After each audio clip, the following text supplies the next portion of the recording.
Bom, você já deve ter ouvido falar, sobre esse tema, locação por encomenda, ou também o termo contrato build-to-suit, que nada mais é do que um tipo de locação não residencial, Dentre várias espécies de locação, você tem a locação residencial, a locação não residencial, a locação rural. Temos também, essa modalidade de locação, Ela é um pouco diferente, a gente não vê tanto assim na prática, mas ela é muito utilizada por empresas, de grande porte, por franquias. Mas essa modalidade de locação nada mais é do que onde o locador, o dono do imóvel, ele faz a prévia construção, ou uma reforma substancial do imóvel para atender às necessidades do inquilino, Ou seja, ele constrói ou ele faz uma reforma, ou até mesmo ele nem é dono, ele compra o imóvel para alugar e atender às necessidades do inquilino, E essa modalidade de contrato, ela é muito interessante porque ela tem algumas características próprias desse contrato que a gente não vê nas outras locações, E eu gostaria de compartilhar aqui com vocês e falar um pouco a respeito sobre essas características. Mas antes da gente iniciar o vídeo, eu vou pedir aqui para que, se você ainda não é inscrito aqui no canal, que você se inscreva, que você curta, que você compartilhe, deixe o seu comentário. Isso é muito importante para nós e para ajudar aí o crescimento do canal, ok? Então, roda a vinheta.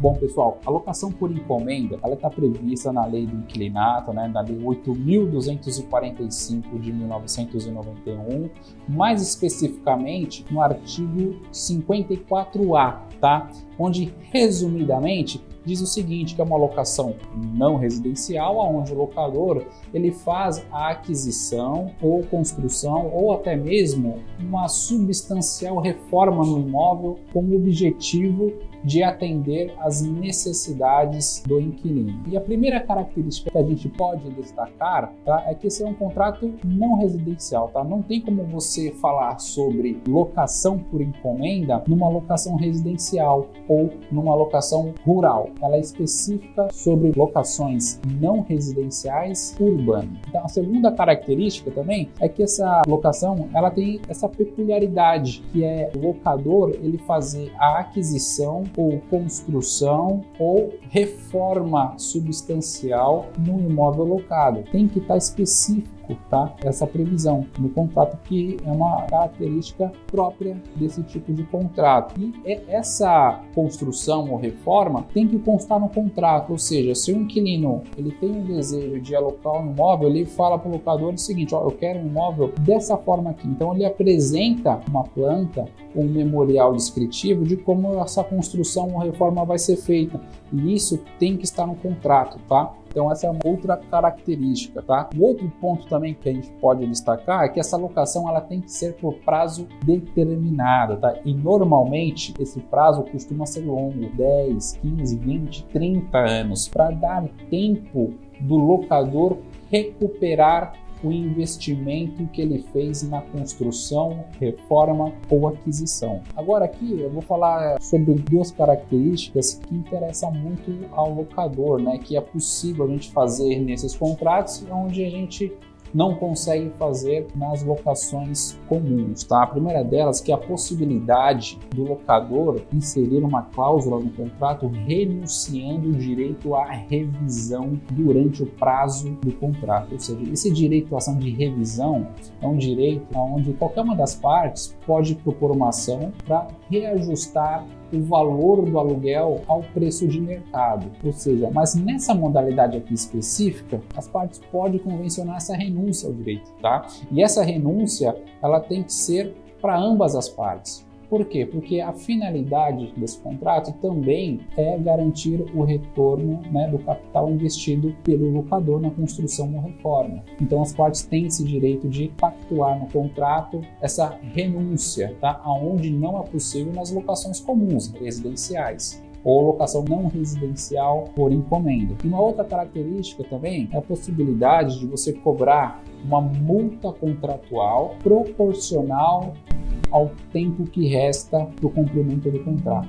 E aqui, abro um parênteses, porque é o seguinte, nas locações comuns, a gente tem que tomar muito cuidado com a multa, para que ela não seja caracterizada uma cláusula abusiva. Então, normalmente, o que é praxe do mercado é que a multa contratual por rescisão antecipada, normalmente nós estabelecemos em 3 meses de aluguel, tá? O valor de 3 meses de aluguel. Mas nada impede que a gente estipule uma multa um pouco maior, de 4 meses, ou talvez até de 5 vezes o valor do aluguel, tá? Nesse caso específico, é permitido que a multa seja um pouco maior, ou seja, o tempo que resta para o cumprimento do contrato. Vou dar um exemplo. Imagine que nessa locação aqui, locador e inquilino, eles estabeleçam que o contrato vai ser de 20 anos, tá? E chegando no 10º ano, o inquilino ele não tem mais interesse em continuar a locação e decide rescindir o contrato. Se fosse uma locação comum, essa multa seria de apenas 3 meses e o locador ia ficar num prejuízo, porque essa multa não seria suficiente ali, talvez não fosse